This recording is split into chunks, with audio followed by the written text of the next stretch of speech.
Welcome to my budget deck channel where I try to make decks as playable and cheap as possible. And today is a bit of a special one. I got sent on a journey by one of my, I assume, subscribers, but it's mainly just a comment, to maybe make a budget version of Appliancers. And it's been a hell of a ride. I've done back to back yesterday video and today trying to find a way all day long to make this deck work. I've played it before at one point, so I kind of knew at least what the deck was doing, but I felt like, especially since this deck mainly does is it spams Link Force that have nothing to do with appliances, so it's quite hard to actually make this deck work more than this, since if you see on the right hand side, most of the cards you usually run in this deck, Appaloosa for example, Access Code Talker, Nightmare Griffin, and so on, all ultra rares, because extra deck cards are expensive in this game, especially the good ones. So this is the version I came up with. It's, I think, 4 ultra rares that you need to craft that you won't have already, and 8 super rares if I'm not mistaken. So it's fairly decent, it's fairly okay actually price wise, and I did get a royal finish out of this card crafting it today, so thanks for that I guess. So I've got an Amber Whale in the nice rarity for some reason. Well, let's start with the card by card, which, starting out, double format skipper. You could technically play 3. I wouldn't necessarily recommend it in this version. Some people like swear on it, I think, but I feel like 2 worked out, especially if you want to keep it on the low down budget. You don't need to run this card at all, but it gives you another like Appliancer name if you want to summon out your Appliancer cards from your hand, which is nice. It's another level 1 monster, which is nice if you run stuff like We're Off though, which is good for the consistency of this deck. Another card that I decided to put in here, because this is a go second variant of the deck, since going first requires you to run stuff like Appaloosa. It does require you to run stuff like Griffin, so if you want to smack these 2 in at another terraforming to get more of the consistent plays, because to go into these cards you kind of need the whole combo with the field spell or with an extender like Monster Reborn or the Appliancer Reuse. It's not that easy because some of your link monsters, well, basically all besides the link 2, cannot be used as a link material the turn they're summoned, so this is a bit of a problem a lot of the time. This card is nice because it's another level 1 monster. Also, it creates a link monster you could summon, which you can then co-link your monsters to, at least these 2, or this one as well, but it doesn't matter as much.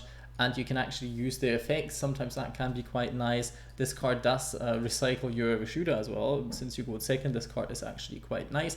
Puts a body on board with link arrows and also does certain things.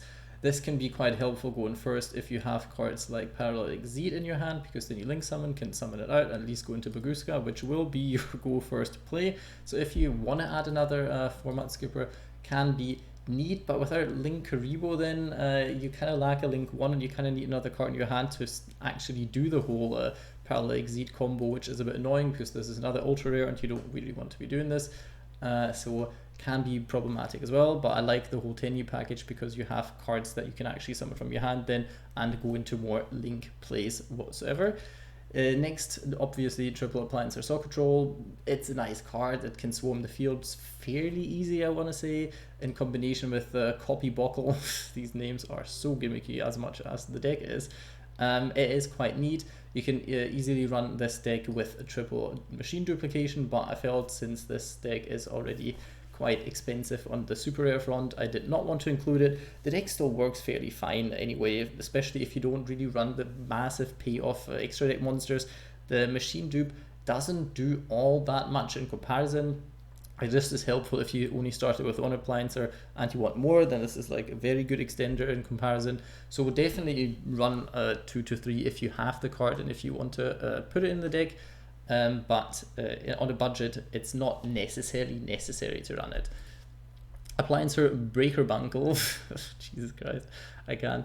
Nice protection card. The discard effect from hand can come in handy sometimes if you don't have that many resources. You go into battle phase, discard it, then hopefully you can use it in your graveyard and stuff.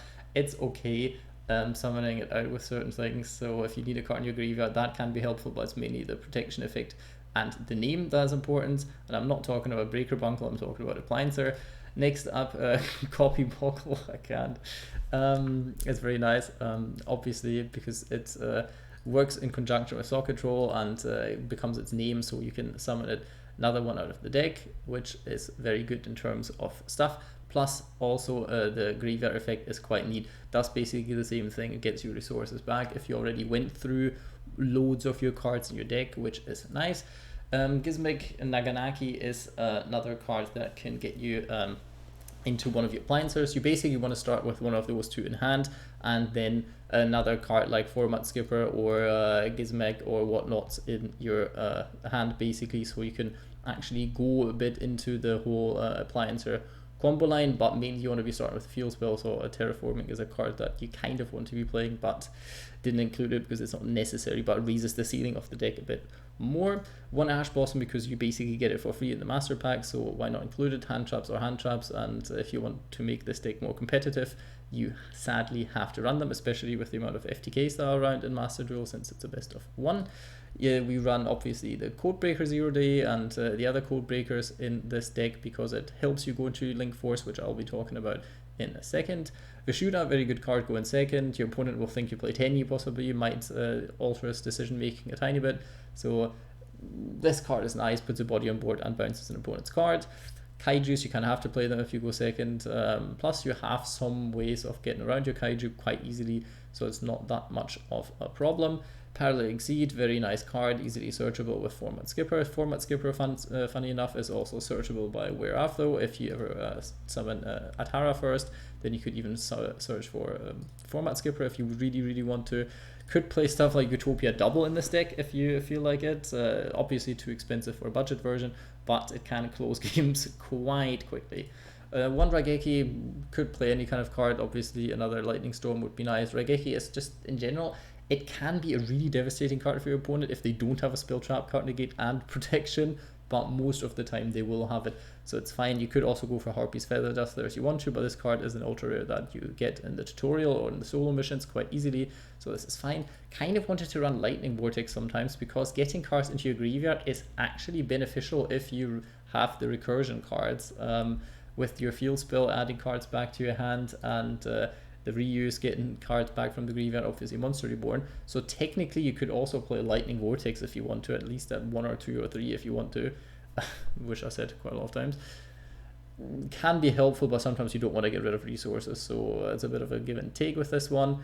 Monster Reborn, good extender. Wear Off, though, very, very great card in this deck. You might have realized there's so many level 1 monsters, so many level 1 bodies that you play in this deck, and you really want your specific appliancers, which are Soul Control and Copybuckle, so you kind of want to be playing this card to be searching them out a lot of the time. Taking 2000 damage will not hurt you in the long run because either you lose the duel anyway, so the 2000 mostly don't matter. If they matter one time, well, I'm sorry. Lightning Storm, very good card, go in second. Don't think I have to say much about this one. Reuse is a Monster Reborn for your appliances, plus it can technically help you tuck some extra deck monsters back into the extra deck, which helps you because you're only running one of the Celtopus because budget reasons, so this can be quite nice from time to time. And your, I want to say, Playmaker, the field spell, it's great. It gets you so many different resources. The card that you can play with it is Conversion. In testing, I really didn't like this card, and I would mainly I would say 99% of the time I would rather have had any other card in my deck in the hand besides this one. So I felt like not including it. Some people like running it at 1. It is searchable by the field spell, so feel free to do it if you like it, but I do not. And this is the cheapest card I could include in this deck to make it at least viable in going first some of the time. Obviously there's easy ways around this. This card crumbles under any kind of spell trap card removal, so, well, not remove spell trap cards, but any spell card basically or trap cards that tries to get rid of this card, terrible. So yeah, treat it with caution, but also this card isn't completely terrible going second, because if you can get this card out, most of your combos don't really rely too much on monster effects that aren't linked monsters, so this card can actually stop your opponent's board if they're not playing a linked deck and still let you do the stuff that you actually want to be doing. So this is quite nice. One Monk of the Tenyi, basically for the Tenyi kind of deck. You run another card that you could use the Tenyi effects for if you draw it in a later stage of the game, which is Landfarincus, which you also get for free, so don't worry, you don't have to craft a completely useless super rare. This card you actually get in one of the structure decks, if I'm not mistaken. Appliancer Kappa Scale, nice card to summon certain cards out, and for certain combos I think this card is important, so run it at 1. I like Appliancer Vacuum Elephant at 2 because I feel in the grind game this card does come in handy, and I do like it having it more than once, but this is probably a card that you could cut down to 1. Laundry Dragon, very nice removal card. Also really enjoyed playing this card at 2. Same for Proper Lion. It can attack directly, and it can matter in the end. So if you stall with this card a little bit, which you can quite well, and in general the Appliancer Link ones can stall somewhat decently. I mean, not great against an actually good deck, but for what they do, they can. And then being able to attack for 1200 directly isn't completely terrible, I want to say. So yeah, I like this card at 2 because of the 2 effects that the card has. Land for Ink is a good card because it's a non-effect monster, works with your Tenyi. Also works with the link arrows if you want to have this card co-linked, for example. Then this card is quite nice because sadly your Ambler Whale does not do this with the link arrows. Would have been even nicer if it went to the left, but it doesn't have the left pointing down arrow, so what you want to do? Codebreaker Virus Swordsman and Codebreaker Virus Berserker are very good cards to link climb in this deck, especially because it works out arrow pointing wise with Celtopus in conjunction. So if you have a certain card in hand, then Field Spell plus like one of the appliances is basically combo into 2 link 4s, which is quite neat. And since you run the budget link 4s, at least it does something going second, and it's not completely terrible. Plus Berserker going second actually takes care of spell trap cards your opponent might have said, so this can be quite nice too. Celtopus, the effect usually doesn't even matter that much. A lot of the time is also the arrows, so be aware of this.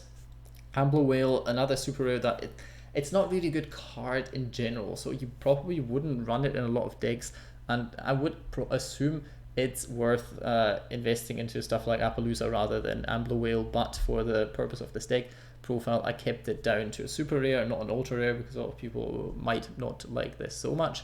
Yeah, put an ultra rare in if you have a good one, but this card is actually a little bit better than it sounds like from the start.